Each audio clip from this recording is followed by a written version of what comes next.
Bonjour à tous et à toutes, je suis content de vous retrouver. Aujourd'hui, on parle de motivation. Je vais vous donner des trucs, des conseils pour vous aider à vous motiver, à prendre soin de votre santé, à prendre soin de votre condition physique.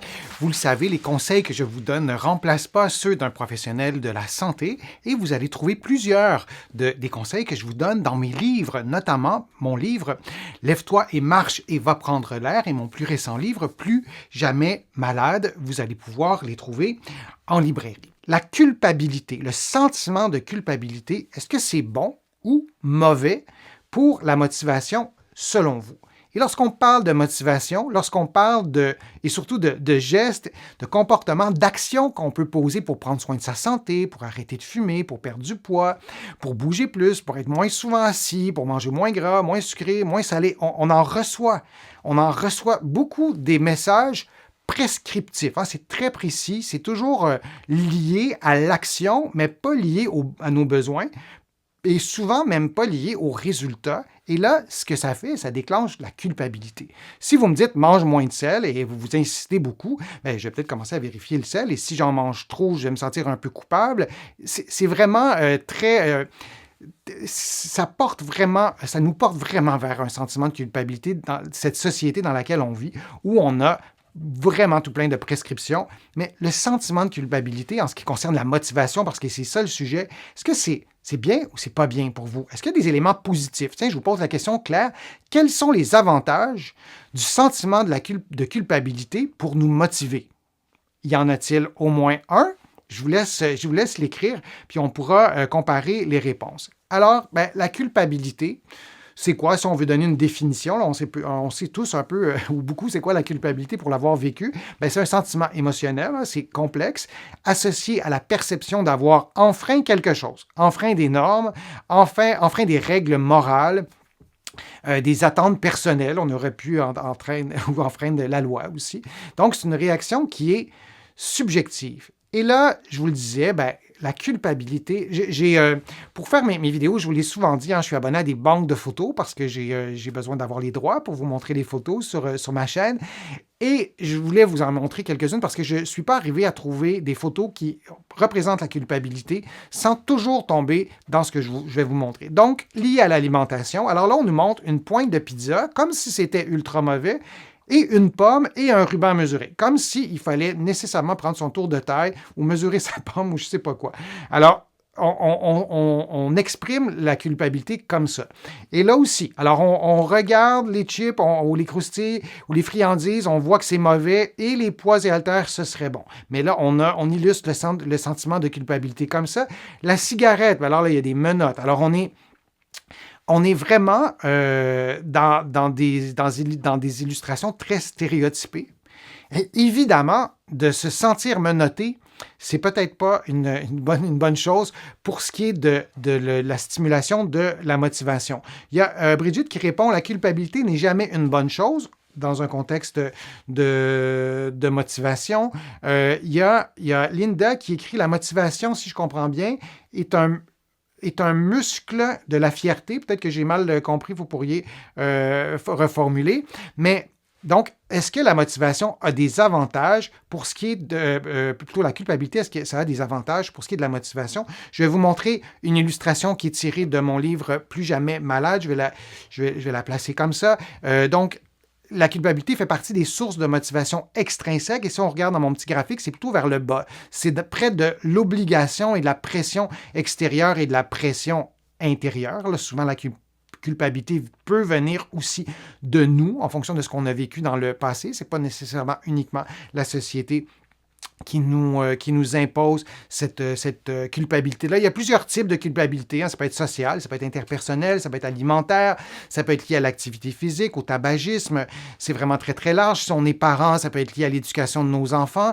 Et il y a des personnes, je vous ai déjà parlé des traits de personnalité liés à la motivation. Il y a des gens des traits de personnalité qui sont plus fragiles, peut-être à la culpabilité, mais c'est vraiment quelque chose de complexe. Je vous ai montré quelques exemples liés à l'alimentation. Alors oui, il y a des avantages à la culpabilité pour ce qui est de la motivation et il y a aussi des désavantages. Alors, je vais vous présenter les avantages. Et là, on va y aller étape par étape. Et là, je ne suis pas en train de faire l'apologie de la culpabilité et de dire qu'on devrait vivre dans un monde rempli de culpabilité. Mais il y a des avantages. Alors, je vous présente ceux-là. Ça induit une motivation qui est immédiate et un sentiment d'urgence. Alors, si on veut passer à l'action, si on a de la difficulté ou on est incapable, moi j'ai des patients qui sont incapables de passer à l'action et que la culpabilité, c'est la seule chose qui les fait passer à l'action. Ça peut être un avantage. Ensuite, l'impression de se responsabiliser, l'impression de le faire, l'impression de se dire, j'ai choisi de ne pas manger le gâteau au complet parce que je me sens trop coupable. J'ai mangé un morceau, puis un morceau, je me sens moyennement coupable ou très peu coupable. Mais la culpabilité, elle est présente, mais je suis quand même passé à l'action en ce sens que je ne l'ai pas mangé au complet, le gâteau. Mon exemple est vraiment pas très nuancé, mais vous comprenez l'idée. Et ça induit aussi un changement de comportement rapide. Alors ça aussi, c'est un élément qui est intéressant parce qu'il y a un effet immédiat dans la culpabilité, dans nos actions. Alors ça, c'est des avantages qu'on peut répertorier. Et moi, je pense que c'est intéressant de les nommer. Mais pauvres, je dis pauvres parce qu'eux se sentent très mal là-dedans, que leurs actions ne peuvent être posées qu'à travers un sentiment de culpabilité. Si moi, je leur dis que la culpabilité, c'est pas bon, on met ça de côté, il ne reste plus rien, ils sont vraiment découragés et souvent, ces personnes-là vont un peu décrocher de leur démarche. Ici, on nuançait un peu plus et on se disait, oui, on vit de la culpabilité, on va comme accepter qu'on vit de la culpabilité, on va même sortir des côtés positifs, énumérer des côtés positifs de la culpabilité et comprendre à partir de quel moment ça devient peut-être moins intéressant et sur quoi tabler pour aller vers d'autres types de motivation que la culpabilité. Je vous l'ai souvent montré, ma flèche de motivation qui commence par l'obligation, la pression extérieure, la culpabilité, et ensuite on peut arriver à d'autres éléments positif, motivant, extérieur, comme voir des avantages d'un comportement, de voir les avantages, les bienfaits, de le faire en compagnie d'autres personnes. Je vous en ai déjà parlé, puis on y reviendra, mais de se dire quand même que la culpabilité, ça peut avoir des avantages dans un contexte de motivation. Mais ça a aussi des désavantages. Et là, avant de vous les montrer, j'aimerais ça lire votre liste de désavantages de la motivation. Il y a Brigitte qui écrit ici, attendez, je vais vous le montrer comme ça va être plus simple, puis ensuite je pourrais en faire apparaître d'autres. Donc, la culpabilité, c'est une frustration. Effectivement, c'est une émotion qui est négative.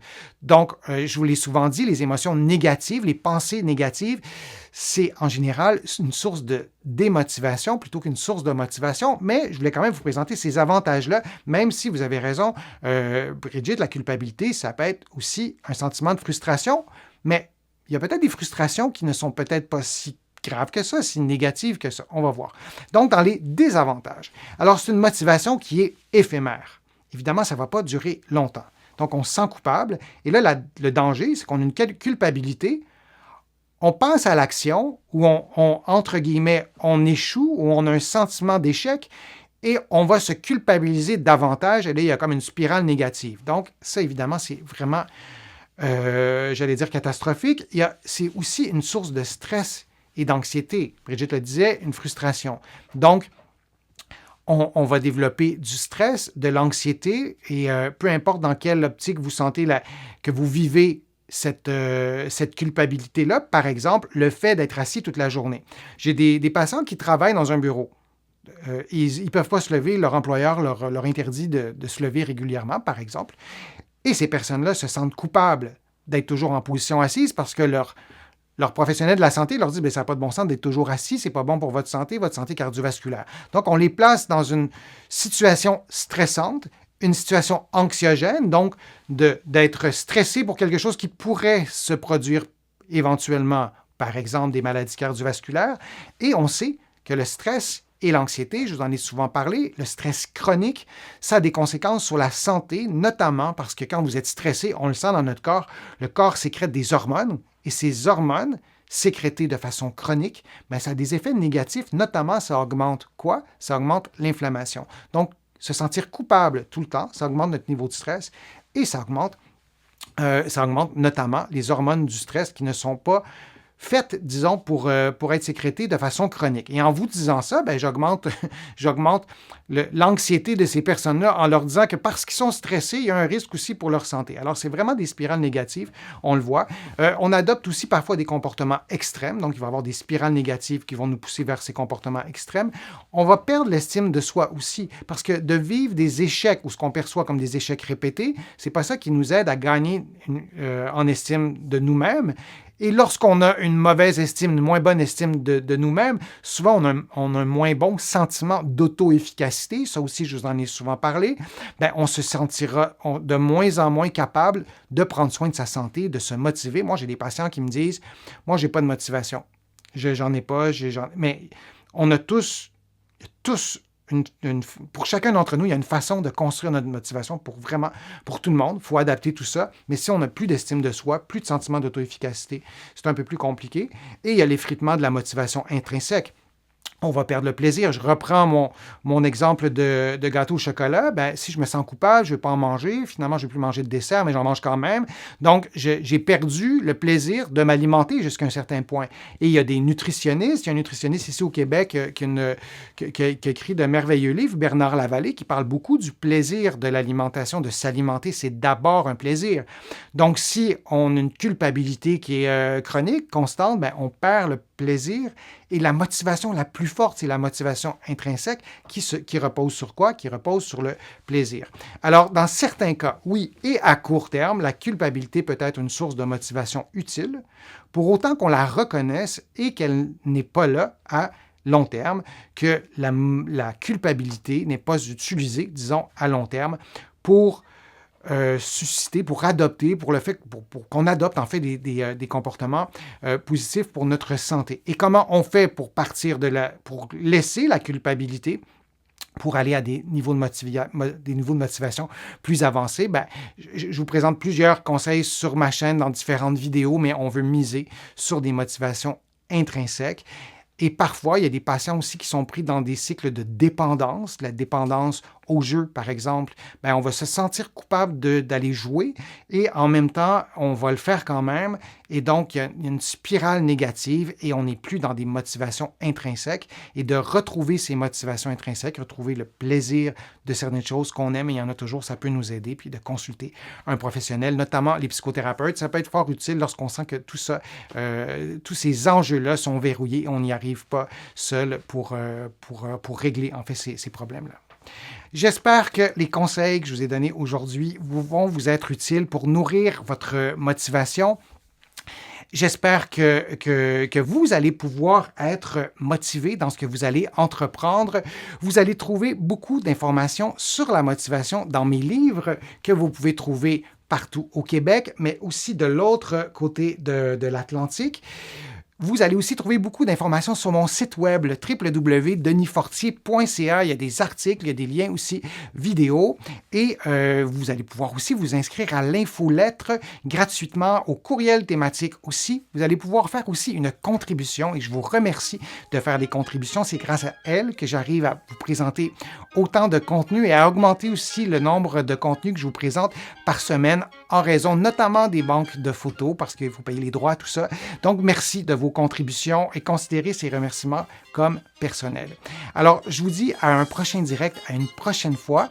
Restez motivés et n'hésitez pas à réécouter certaines vidéos si ça vous aide à rester motivé et à bientôt.